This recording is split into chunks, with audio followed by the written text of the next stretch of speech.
Hey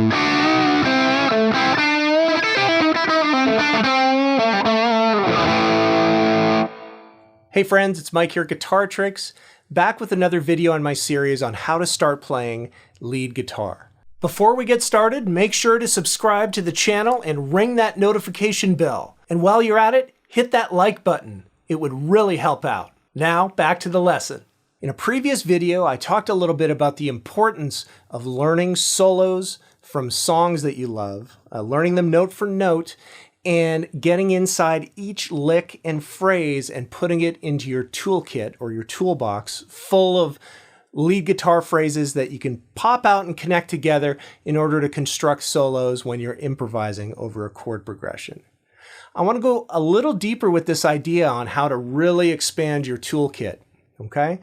And say you're learning a song and it has this one relatively simple phrase or lick in it. It goes like this.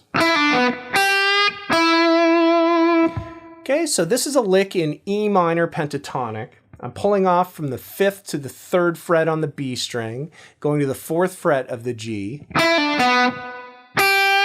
then going up to the 3rd fret of the high string with a bluesy bend, and then landing back on the E note, 5th fret of the B string with vibrato.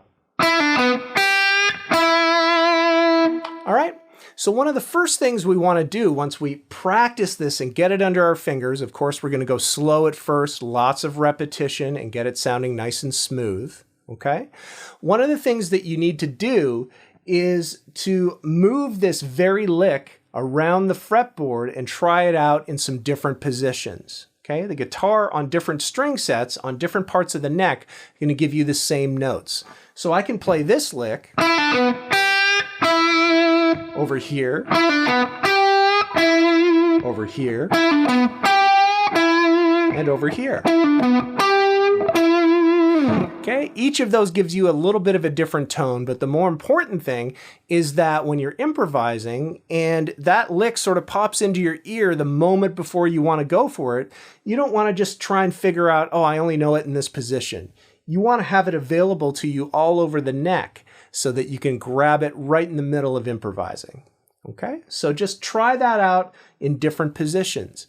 Another thing you can do is, for example, let me take this position of the lick.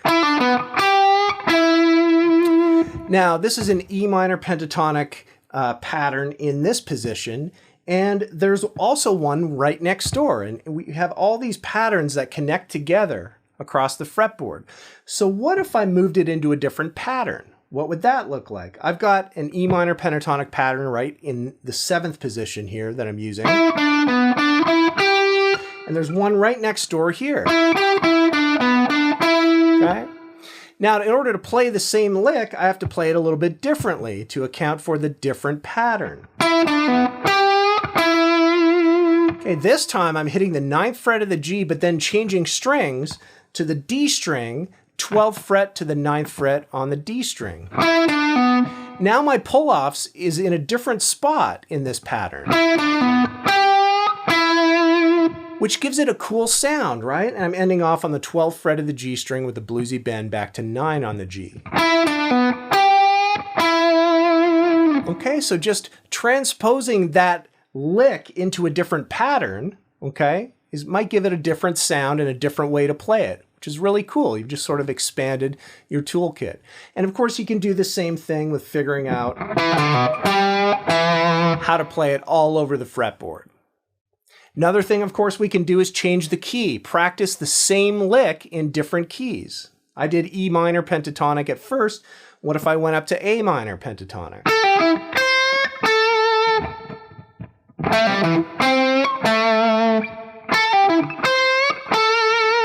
Okay, so get used to your ear hearing that same lick in different keys will really help out your ear training and being able to improvise into different keys as well.